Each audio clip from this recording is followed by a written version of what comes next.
Breathing and gaseous exchange of gases. आप लोगों ने बहुत टाइम वेस्ट किया।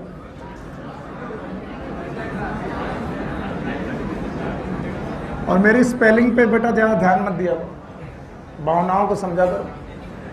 सो it is breathing and exchange of gases, our next topic. Relax होकर के सुनो। बोलते हैं डाइजेशन जहां पर खत्म होता है, ये चैप्टर ठीक वहीं से शुरू होता है।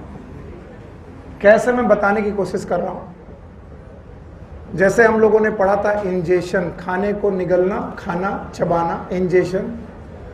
इंजेशन के बाद हमारे पास टॉपिक आया था डाइजेशन। इस खाने को हमने पचा लिया। डाइजेशन के बाद हमने किया एब्जॉर्प्शन। तब हमने आपको बताया था कि एब्जॉर्प्शन का मतलब है खाना ब्लड में चला गया, लिम्फ में गया या फिर ब्लड में गया और अल्टीमेटली ब्लड में गया। तो इंजेशन, डाइजेशन, एब्जॉर्प्शन के बाद जो खाना ब्लड में गया वो ब्लड से भेजा गया टिश्यूज में। कहां पर भेजा गया? टिश्यूज। इस प्रोसेस को सब लोगों ने बोला था कि सर ये हो गया एसिमिलेशन। और जब खाना एसिमिलेशन करके सेल्स के अंदर चला गया, फूड जब सेल के अंदर चला गया, तब इस फूड का क्या हुआ हम सब जानते हैं। इस आगे के प्रोसेस को, ऐसा नहीं कि हम अनभिज्ञ। हमें मालूम है इस फूड का होगा ब्रेकडाउन। क्या होगा? ब्रेकडाउन। और इस ब्रेकडाउन होने की वजह से यहां पर निकलेगी एनर्जी, और उस एनर्जी को हम लोग एटीपी, किसमें? ATP. What is ATP? Adenosine triphosphate, store करेंगे। पर जब ये फूड ब्रेक हो रहा होगा, जिस समय ये फूड ब्रेक हो रहा होगा, वी नीड ऑक्सीजन। हमें क्या चाहिए? ऑक्सीजन। तो हम ऑक्सीजन को एंट्री कराएंगे टिश्यूज में, और बेटा CO2 नाम की गैस को यहां से रिलीज कराएंगे, क्योंकि इस ब्रेक डाउन के दौरान ऑक्सीजन यूज होगी और कार्बन डाइऑक्साइड रिलीज हो। ऑक्सीजन का यूज होना, कार्बन डाइऑक्साइड का रिलीज होना, it is known as exchange of gases. बोलो क्या नाम है? This is known as exchange of gases. और इस एक्सचेंज ऑफ गैसेस को ही हम लोग ब्रीदिंग का नाम देते हैं। किसका नाम देते हैं? ब्रीदिंग। इन लार्जर टर्म ये ब्रीदिंग नहीं है, लेकिन फिर भी एनसीईआरटी ने कहा है तो मैंने मान लिया। इसका नाम हम लोग क्या नाम देते हैं? Breathing. So what is breathing? कोई पूछे व्हाट इज ब्रीदिंग, बता पाओगे? Exchange of the gases. क्या लिया हमने? ऑक्सीजन। क्या निकाला? CO2। तो ऑक्सीजन एंट्री कराई और CO2 बाहर निकाली, इसका नाम ब्रीदिंग। तो this exchange of gases is known as breathing. Wrongly, गलत तरीके से इसे हम लोग रेस्पायरेशन का नाम भी देते हैं। क्या नाम देते हैं? तो एनसीईआरटी बोलती है this breathing is also known as respiration. By the way, respiration की डेफिनेशन मैंने पहले पढ़ा रखी, याद है? What is respiration? It is a break down of the food particle inside the cell to release energy store in the form of ATP। तो हुआ ये कि हमने ब्रीदिंग का नाम ही रखा respiration. So what is breathing? First of all, what is breathing? It is a exchange of gases. दो gases का नाम याद है? एक कौन? ऑक्सीजन। दूसरा क्या लिया? क्या छोड़ा? तो हमने ऑक्सीजन लिया और कार्बन डाइऑक्साइड को छोड़ दिया। और बोलते हैं इस रेस्पायरेशन करने के लिए we need a system, and that system is known as respiratory system. फिर से बोलो। और रेस्पायरेटरी सिस्टम में पाए जाते हैं रेस्पायरेटरी ऑर्गन्स। फिर से बोलो। और यही रेस्पायरेटरी ऑर्गन्स हर ऑर्गेनिज्म में अलग होते हैं। सो हमारा अगला टॉपिक, रादर इस बुक का पहला टॉपिक होना चाहिए रेस्पायरेटरी ऑर्गन।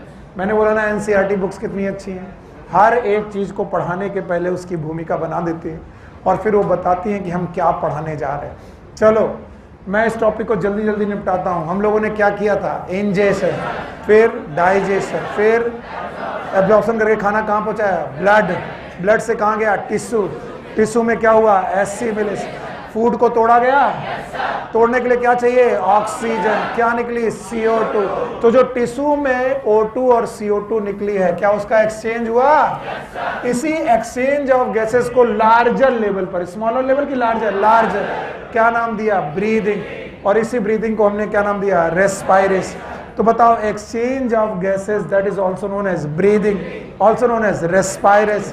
तो रेस्पायरेशन के दौरान हमने गैस का क्या किया? एक्सचेंज। और उन गैसेस को एक्सचेंज करने के लिए we need a system known as respiration. जैसे हमें 5 काम करने थे, इंजेशन, डाइजेशन, एब्जॉर्प्शन, ये इस काम करने के लिए हमारे पास सिस्टम था। सिस्टम का नाम डाइजेस्टिव सिस्टम, इस वाले सिस्टम का नाम रेस्पायरेटरी। और डाइजेस्टिव सिस्टम में हमने खाना पचाया था, रेस्पायरेटरी सिस्टम ने गैस का एक्सचेंज क्या किया? गैस का एक्सचेंज। और गैस का एक्सचेंज करने को ही रेस्पायरेशन नाम दिया गया। और ऑर्गन का नाम रेस्पायरेटरी ऑर्गन्स। कौन सा नाम? Respiratory. So next topic is respiratory organ. और यहां पर मैं तुमसे पुरानी बातें पूछूंगा और आपको बतानी पड़ेंगी वो सारी बातें, और नहीं बताओगे तो मार पड़ेगी।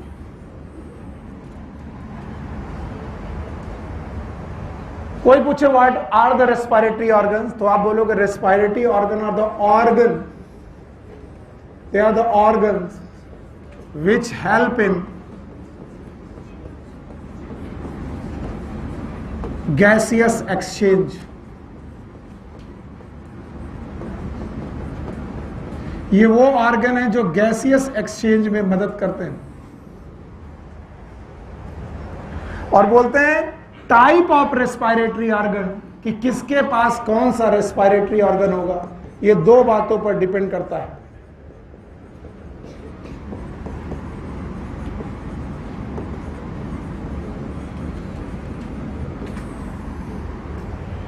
कौन सा ऑर्गेनिज्म कैसा रेस्पायरेटरी ऑर्गन रखेगा, ये 2 बातों पर डिपेंड करता है। One is known as habitat, आप कहां रहते हो इस बात पर, आप वाटर में रहते हो कि लैंड में रहते हो। अगर वाटर में रहते हो तो टेरेस्ट्रियल की एक्वेटिक, एक्वेटिक। और अगर आप लैंड में रहते हो तो एक्वेटिक की टेरेस्ट्रियल, टेरेस्ट्रियल।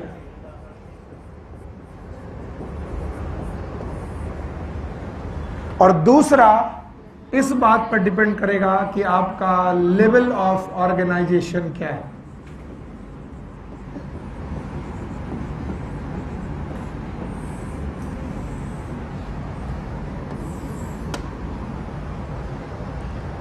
तो मैं पूछूं what are the respiratory organ, बता पाओगे?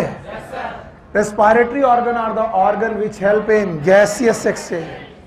ये गैस को एक्सचेंज करने में मदद करने वाले ऑर्गन्स हैं, they are known as respiratory organ.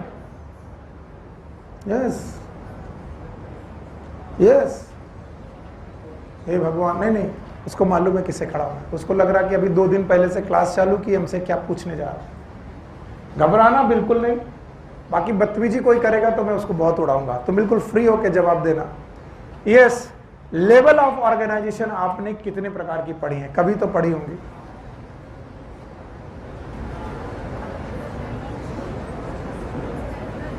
Very good, शाबाश बच्चे, बहुत बढ़िया। ये देखिए, इन्होंने मुझसे अभी तक ये सब टॉपिक पढ़े नहीं है, फिर भी इनको आता है। पहला बोलो, बस बाकी लोग शांत रहे। Cellular level. सेलुलर लेवल में एक सेल की बहुत सारी सेल, एक सेल। Very good. और आगे बोलो। हाँ, टिश्यू लेवल, ये सब पढ़ाया जा चुका। Tissue level, yes. फिर ऑर्गन लेवल,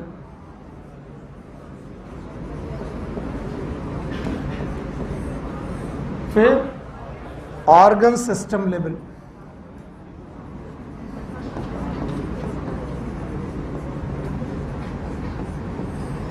बस आपने एक गलती की, याद है? सेलुलर लेवल में एक सेल की बहुत सारे cellular level having the unicellular और multicellular, but they do not form tissues. Tissue बनाने के लिए कोऑर्डिनेशन चाहिए, कोऑर्डिनेशन के लिए नर्व चाहिए। नर्व सबसे पहले सीलेंटेटा में आई, पोरीफेरा में नर्व, इसलिए वो कोऑर्डिनेट। तो सेल होने के बावजूद भी टिश्यू नहीं है। तो पहला लेवल है सेलुलर लेवल, नो डाउट, सही बताया। दूसरा लेवल, तीसरा ऑर्गन लेवल, चौथा ऑर्गन सिस्टम लेवल। तो 4 लेवल ऑफ ऑर्गेनाइजेशन है। और अब आपको ध्यान से समझना पड़ेगा। बताओ रेस्पिरेटरी ऑर्गन किन 2 बातों पर डिपेंड करेगा? Number 1 habitat, number 2। तो चाहे जितना भी बोर हो रहे हो, चाहे जितना मन ना करे, उस मन को बोलो कि यहां लगो। बोलो, पहला कौन? हैबिटेट। दूसरा लेवल ऑफ ऑर्गेनाइजेशन, कितने प्रकार का? 4। Number 1 cellular, tissue, organ system. अब आपकी मदद से मैं पूछने की कोशिश कर रहा हूं, क्या आपको सेलुलर लेवल ऑफ ऑर्गेनाइजेशन याद है? किस में होता है, याद है? बोलो कौन? पोरीफेरा। और इनके एग्जांपल स्पंजेस हैं। ये है राजा बाबू, रिवीजन हो रहा। टिश्यू लेवल याद है? बोलो कौन?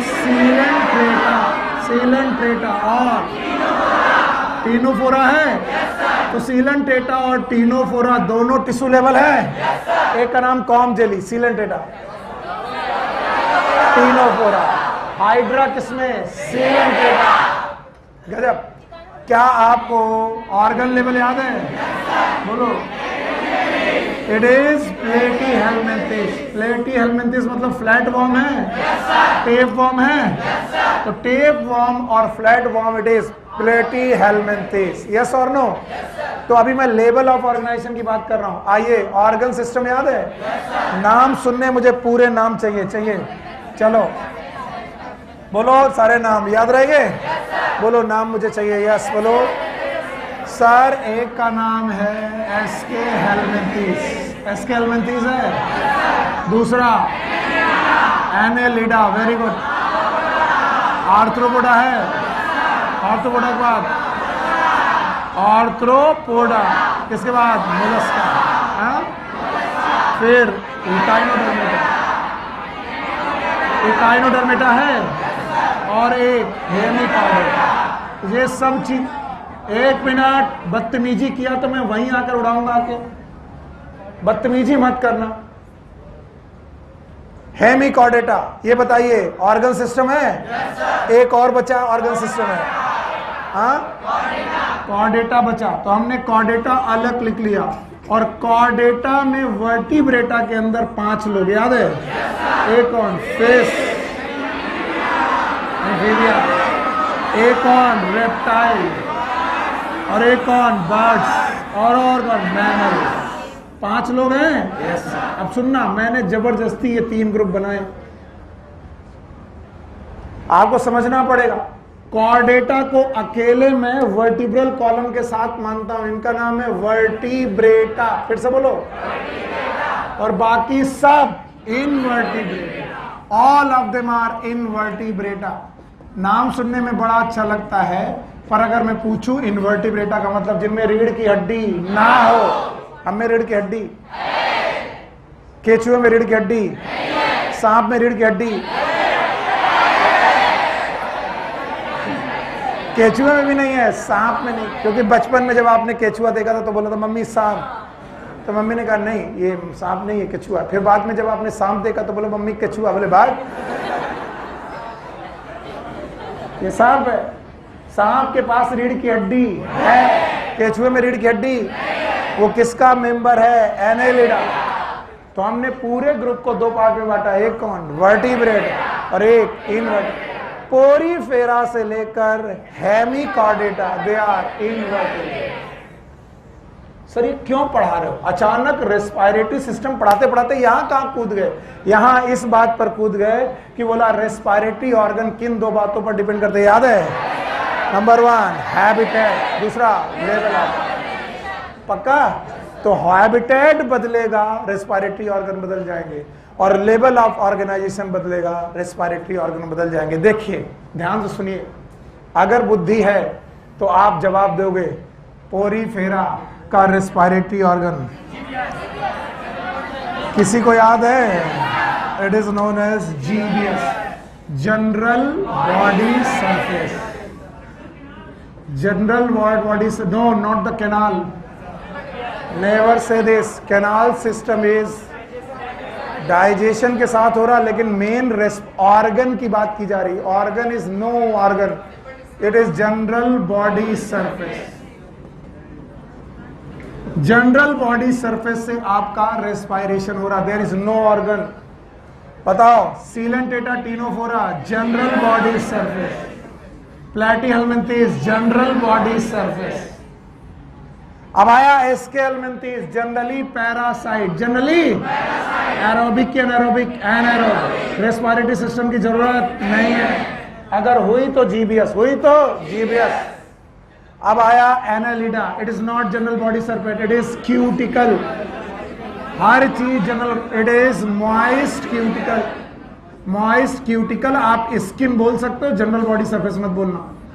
आप स्किन शब्द यूज कर सकते हो, वो भी नमत करना तो अच्छा है। बोलो क्या करेंगे, मॉइस्ट क्यूटिकल। मॉइस्ट क्यूटिकल हुआ एनालिडा। अब बचा कौन, आर्थ्रोपोडा। सुनो सुनो सुनो ये बेवकूफों, आर्थ्रोपोडा दो प्रकार के, अगर टेरेस्ट्रियल हैं, कैसे हैं, टेरेस्ट्रियल यानी कि लैंड में रहने वाले इंसेक्ट है, तो याद रखना ट्रैकियरी सिस्टम। बोलो क्या, कॉकरोच में ट्रैकियरी सिस्टम था, या फिर बुक लंग्स। बोलो क्या, बुक लंग्स। गिल्स बोलते ही थप्पड़ पड़ेगा, अरे टेरेस्ट्रियल है। आओ आओ आओ आओ आओ। दो बातें जिस पर बेटा रेस्पिरेटरी ऑर्गन डिपेंड करता है, लेवल ऑफ ऑर्गेनाइजेशन, दूसरा हैबिटेट। अभी टेरेस्ट्रियल हो तो लंग्स, नहीं कौन से लंग्स, बुक लंग्स और ट्रैकियरी सिस्टम। और अगर आप कहीं एक्वेटिक आर्थ्रोपोडा हो, कैसा एक्वेटिक, क्या आपको किंग क्रैब याद है? क्रैब याद है? प्रॉन याद है? झींगा मछली एक मछली है, आर्थ्रोपोडा है। तो आपके पास होंगे गिल्स एंड बुक गिल्स। ये सब पढ़ाया जा चुका है, आपको लग रहा कि नहीं पढ़ाया गया, सब पढ़ाया गया एनिमल किंगडम में इनफैक्ट।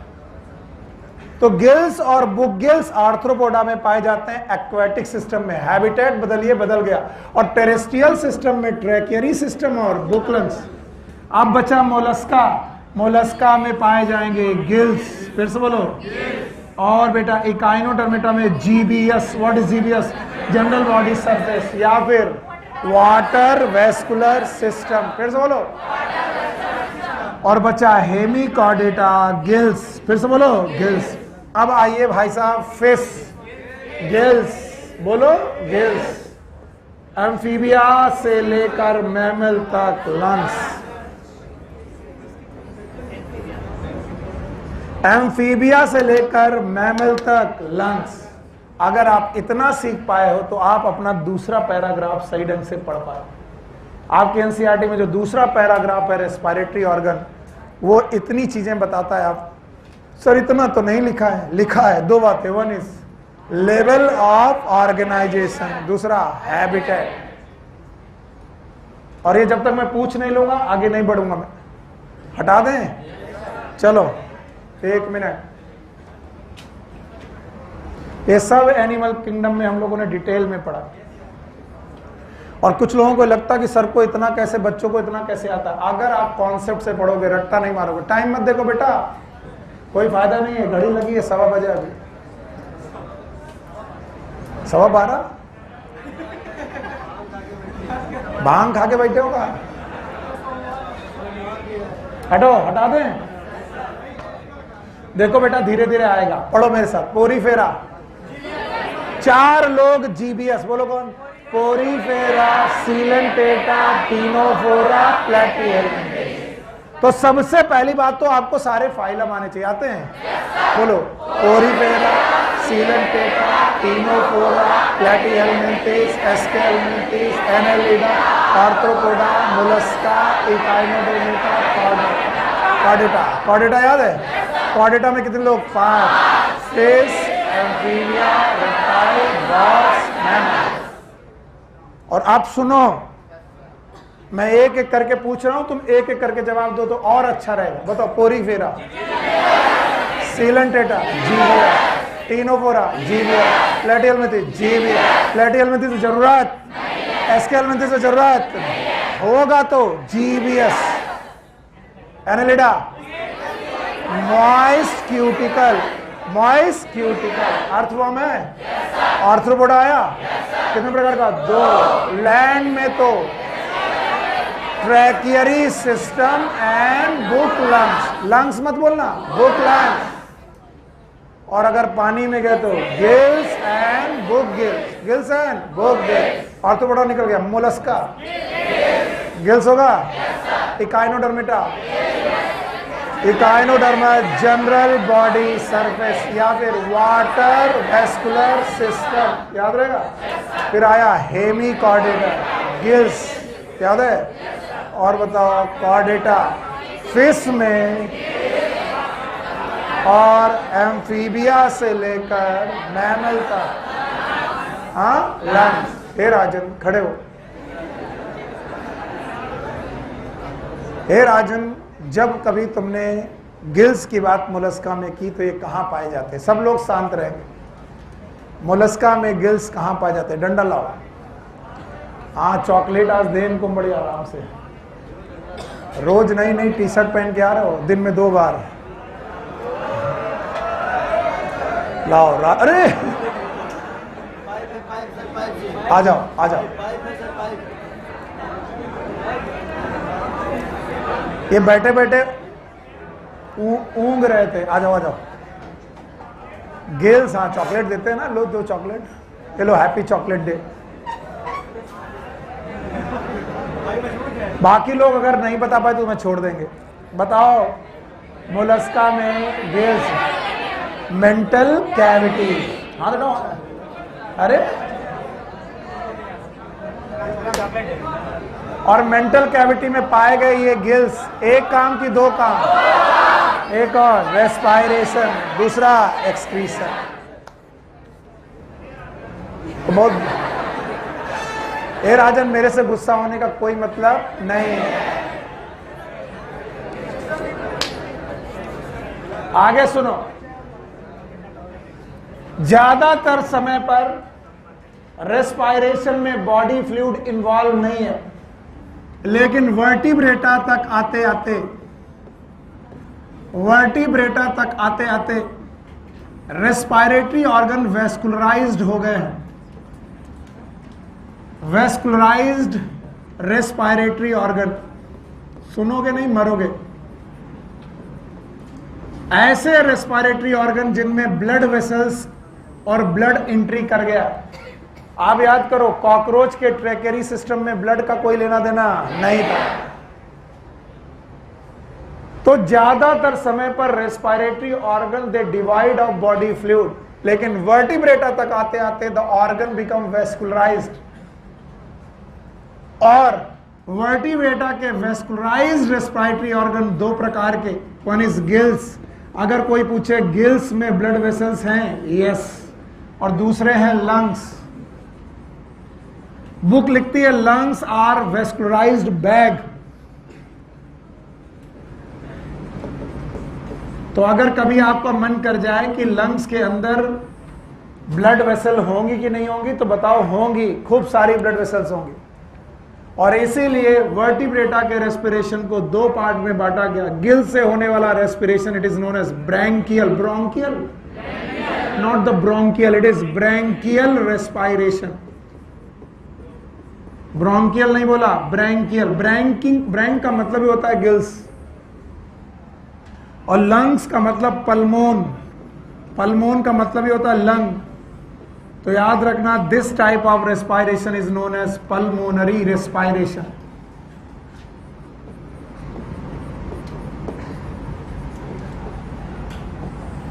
और हमने कहा कि चूंकि मछलियां, फिश का हैबिटेट एक्वेटिक है, एक्वेटिक हैबिटेट में लंग्स काम नहीं करते।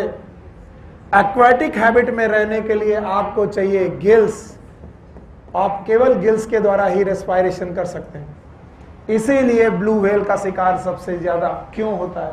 क्योंकि blue whale is not the fish, it is mammal and they have lungs, they have.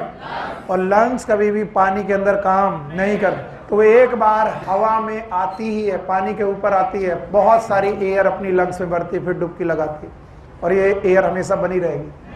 फिर उसे थोड़ी देर बाद ऊपर आना ही पड़ेगा, और जब वो वापस ऊपर आएगी उसका शिकार कर लिया जाता है। सो बताओ, blue whale is a fish और मैमल? मैमल। तो दो प्रकार का रेस्पिरेशन है, एक का नाम है ब्रैंकियल और दूसरे का नाम pulmonary. And this branchial and pulmonary respiration में एक भैया कूद पड़े, इनका नाम है मेढक।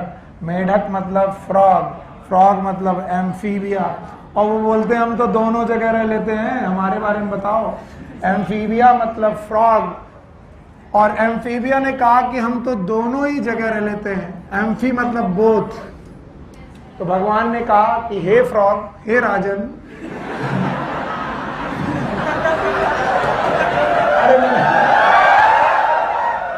अरे सॉरी, हमने तुमको लंग्स दिए और तुम पल्मोनरी रेस्पिरेशन कर रहे हो। कैसा? पल्मोनरी। एकदम शांत। इसके अलावा हम आपको दूसरा रेस्पिरेशन देते हैं, इसका नाम है बक्कोफेरेंजियल रेस्पिरेशन। बक्कोफेरेंजियल रेस्पिरेशन, अगर दिखाई नहीं पड़ रहा तो बड़ा बड़ा लिख रहे हैं। बक्कल कैविटी और फेरिंग्स का यूज करके भी तुम रेस्पिरेशन कर सकते हो। और ये रेस्पिरेशन अक्सर आपने बरसात के समय पर मेढक को देखा होगा, और मेढक जब अपने बक्कोफेरेंजियल कैविटी को फुलाकर टर्र टर्र करते हैं तो वो जो बेटा मेम्ब्रेन उठती है और बैठती है, इसके द्वारा वो रेस्पिरेशन करते हैं। Buccopharyngeal respiration. और तीसरे तरीके का रेस्पिरेशन, अगर मेढक कीचड़ में दब जाए, किसमें? कीचड़, तो मरेगा नहीं, क्योंकि वो एस्टिवेशन में जाता है। किसमें? एस्टिवेशन। और आपको मालूम है तब फ्रॉग अपना क्यूटेनियस रेस्पिरेशन करता है, और क्यूटेनियस रेस्पिरेशन का मतलब है स्किन। तो बेटा ये तीन तरीके से रेस्पिरेशन कर सकते हैं, बोलो। लंग्स, बक्कोफेरेंजियल, क्यूटेनियस, ये तीन तरीके का रेस्पिरेशन कर सकते हैं। राजन, मैं तुमसे सच में बहुत इंप्रेस हूँ। इनफैक्ट बेटा, ये बच्चा बिल्कुल बिल्कुल बुरा नहीं मानता। कई बार मैं ऐसी बात कर देता हूँ जो गुस्सा भी हो सकता है, और यहीं पर कोई दूसरा बच्चा होता तो कहता सर अब बहुत हो गया, कैमरे के सामने मत बोला करो। राजन, तुम मेरे दिल के सबसे करीब हो। वैसे तो मैं चॉकलेट किसी को शेयर नहीं करूंगा, लेकिन तुम्हारे साथ करूंगा। ये कौन सी बात हुई? कौन बोला? कौन से? पहले बेइज्जती करवाओ। आओ आओ आओ। हे बिचखापर। अच्छा, मैं ऐसे बोल रहा हूं, मजाक मत करना, किसी को कोई भी नाम नहीं देगा। आपको जो कुछ कहना मुझे कह सकते हो। यस, 18 में से। तो बताओ, आपके पास अगर गिल से रेस्पिरेशन है, इसका नाम ब्रैंकियल, और लंग्स का मतलब पल्मोनरी। पल्मोनरी रेस्पिरेशन है। और बेटा फ्रॉग दो रेस्पिरेशन और करते हैं, एक का नाम बक्कोफेरेंजियल और क्यूटेनियस। पक्का? और हम लोग, we human being, we are lungs की मैमल्स, हम एम्फीबिया की मैमल, और मैमल लोग क्या करने वाले हैं? Pulmonary respiration. सो अगला टॉपिक होगा ह्यूमन रेस्पिरेटरी सिस्टम। बस 1 मिनट करके चले जाओ, मैं नहीं पढ़ाऊंगा, मम्मी कसम नहीं पढ़ाऊंगा, बस ऐसे थोड़ा सा। जब मैं मम्मी कसम खाता हूं तो सोच लेता हूं मेरे दुश्मन की मम्मी की कसम। मैं थोड़ा सा पढ़ा देता हूं, ध्यान सुनो। बहुत कायदे की बात पढ़ाऊंगा, उसके बाद छोड़ दो। बोलते हैं ह्यूमन रेस्पिरेटरी सिस्टम का अगर आपको आइडिया हो जाए और फिर आप चले जाओ तो मेरे को कोई दिक्कत नहीं। मैं पूरा वैसे भी नहीं पढ़ा पाऊंगा, मुझे मालूम। Human respiratory system, since human are mammals. बेटा बातें मत करो यार, इतना भी कौन सा तुम्हारे साथ मैं अत्याचार करता हूं? अत्याचार है।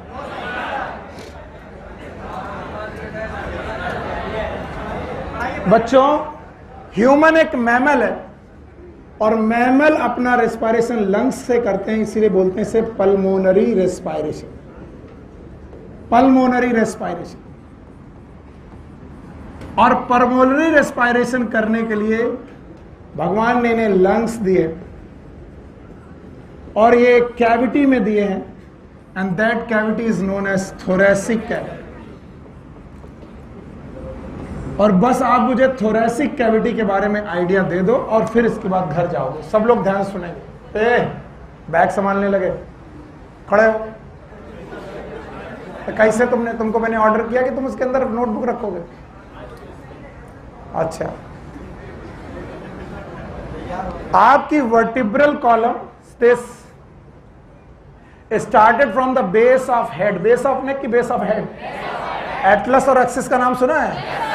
तो आपकी पूरी की पूरी वर्टिब्रल कॉलम कई हिस्से में बटी हुई है। देखो भैया, डायग्राम अच्छा नहीं बनता, वो मैं जानता हूं।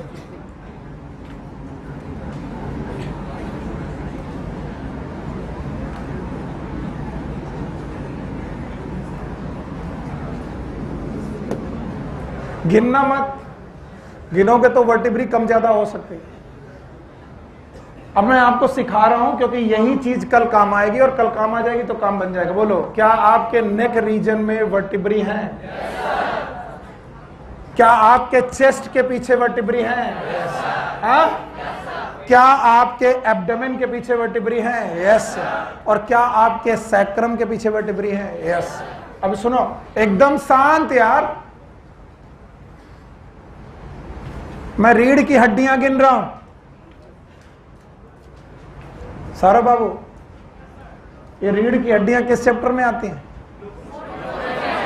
और लोकोमोशन नंबर में इसके बाद आता कि पहले? तो हमको पहले लोकोमोशन पढ़ाना चाहिए, फिर रेस्पिरेटरी पढ़ाना चाहिए।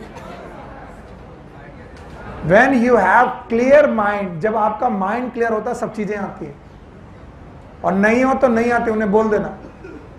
इधर देखो, नेक रीजन की वर्टिब्री है, इन नेक रीजन की वर्टिब्री को बोलते हैं सर्वाइकल वर्टिब्री। बोलो कौन? और चेस्ट रीजन की वर्टिब्री, ये वाली वर्टिब्री, मारूंगा, वर्टिब्री यहां है कि पीछे? मरे जा रहे, 5 मिनट ज्यादा पढ़ा दिया तो। ये चेस्ट रीजन है, चेस्ट रीजन के पीछे वर्टिब्री है, दैट वर्टिब्री इज थोरेसिक। फिर से बोलो, थोरेसिक। ये सब काउंट करवाऊंगा। इसके बाद एब्डोमेन दिखाई पड़ा, इसके पीछे की लंबर, फिर से बोलो, लंबर। और याद रखना, सैक्रम, सैक्रल, बोलो कौन? सैक्रल। सैक्रल के बाद कोकिक्स, फिर से बोलो, कोकिक्स। तो आपकी रीढ़ की हड्डी को 5 भागों में बांटा गया। नंबर बोलो, सर्वाइकल, थोरेसिक, लंबर, सैक्रल, कोकिक्स। और याद रखना, गर्दन के नीचे, यहां का रीजन नेक है, नेक के नीचे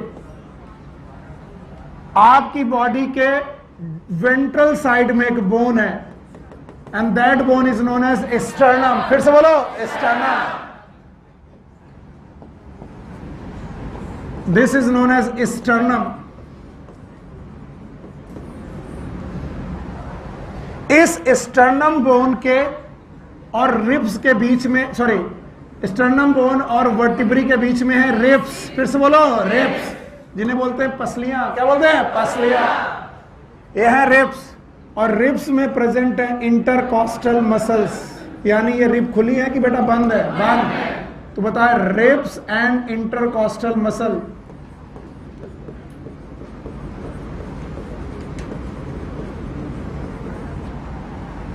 और इसके नीचे यहां पर एक मसल प्रेजेंट है, and that muscle is known as diaphragm. फिर से बोलो, this muscle is known as diaphragm.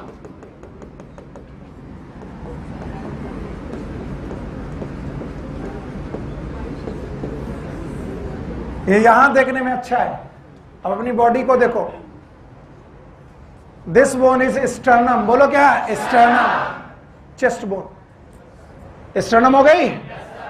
This is vertebrae. फिर से बोलो, चेस्ट के पीछे की vertebrae, thoracic.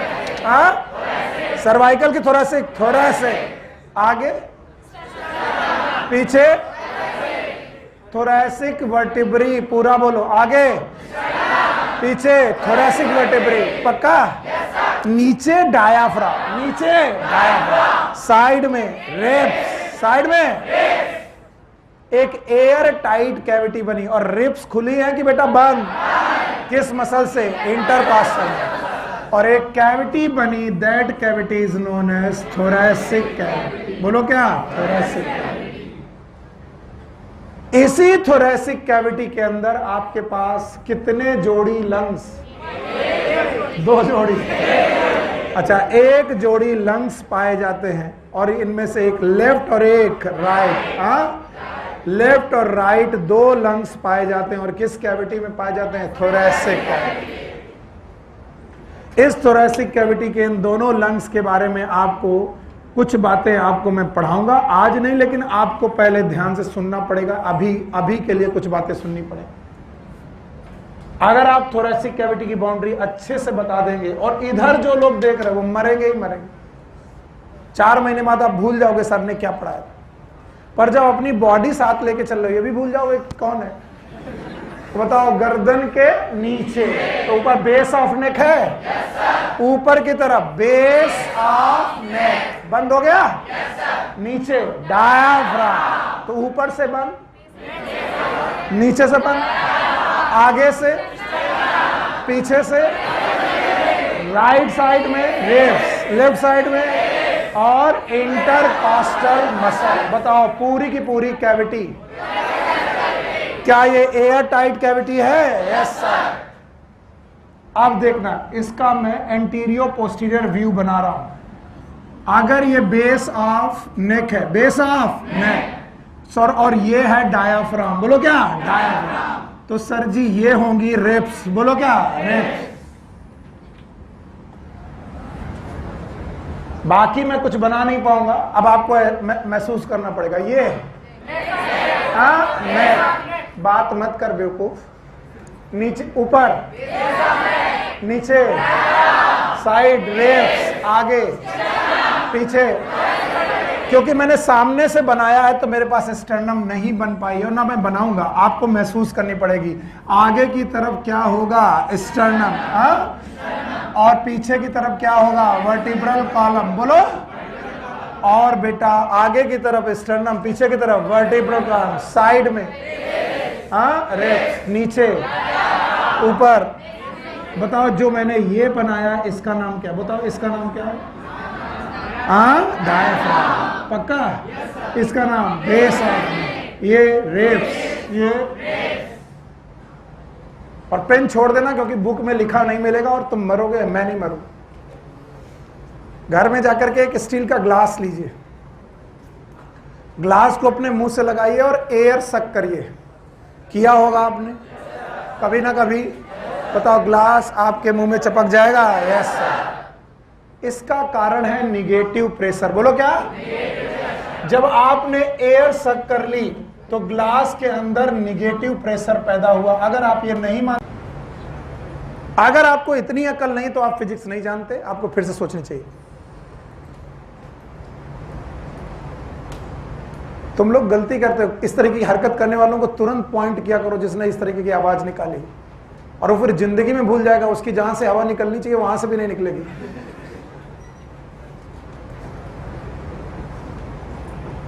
Base of neck है, डायाफ्राम है, रिब्स है, स्टर्नम है, चेस्ट है, और ये एयर टाइट कैविटी है। बोलते हैं भगवान ने जब आपको ये एयर टाइट कैविटी दी, आप अपने मम्मा के पेट के अंदर थे, एयर टाइट कैविटी दी भगवान।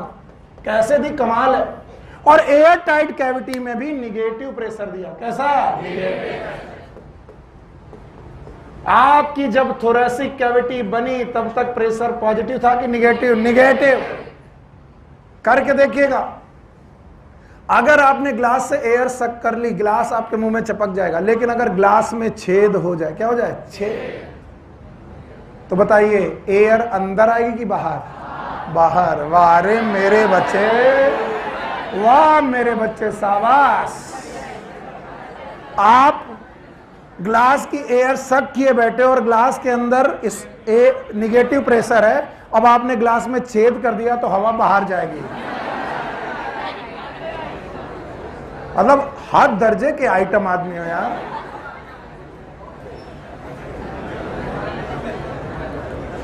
और अगर हवा अंदर आई तो बताओ, जो चीज अंदर है वो सिकुड़ेगी कि फैलेगी? फैलेगी। आज मैं तुमको इसमें कोई चीज डाल के दिखा रहा हूं। ये एक एयर टाइट कैविटी थी, और बच्चा जब तक मम्मी के पेट में था तब तक इसके अंदर एक गुब्बारा भरा हुआ था, और एकदम तुड़ा मुड़ा सा गुब्बारा, बिल्कुल बेकार साइज।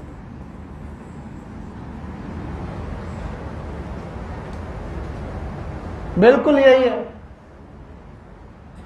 बट ये एक छेद है जिसका नाम है ट्रैकिया। बोलो क्या नाम है? ट्रैकिया, जो नाक से खुलता है। किससे? नाक से। याद रहेगा। और जैसे ही आप मम्मा के पेट से बाहर आए, डॉक्टर साहब ने पहले 2 चमाटा मारा, चटाक, ताकि आप रो।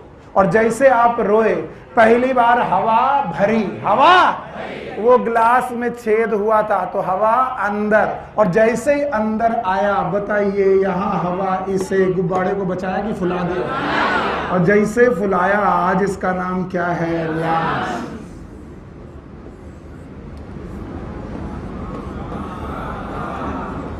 वाह नहीं, सुनो।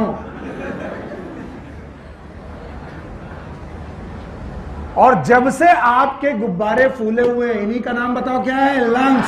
हाँ? तो लंग्स आज भी कह रहा है कि मैं तो और फूल जाऊं, पर जगह नहीं मिल रही, क्योंकि यहां वाली कैविटी का नाम अभी भी वही है। बोलो क्या नाम?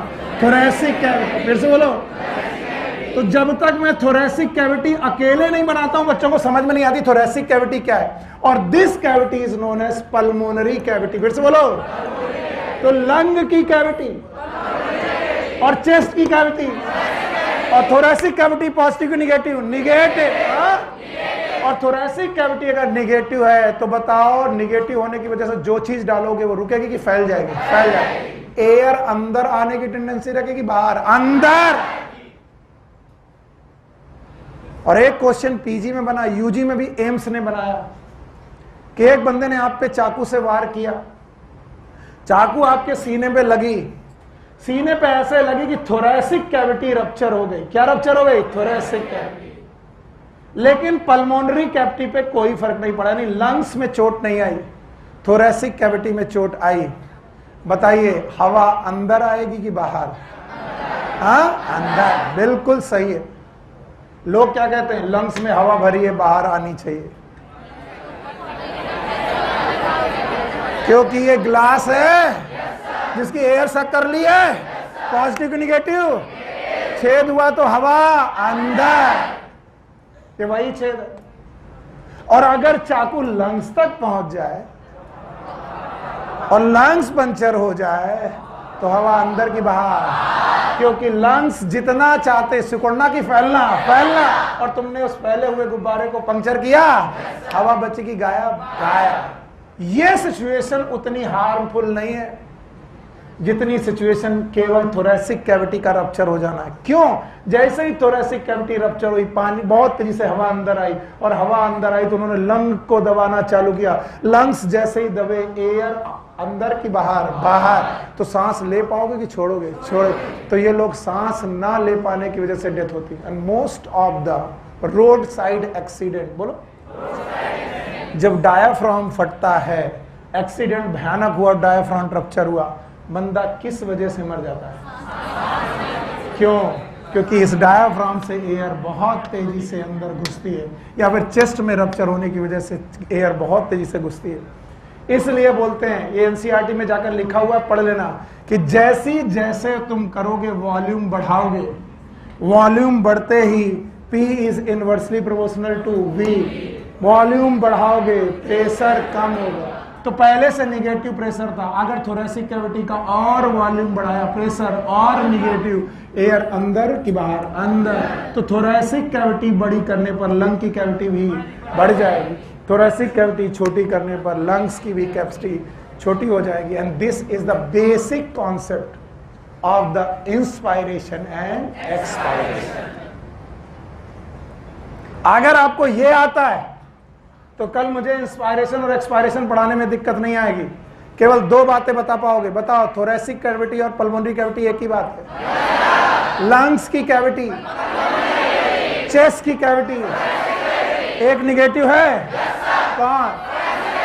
Thoracic cavity.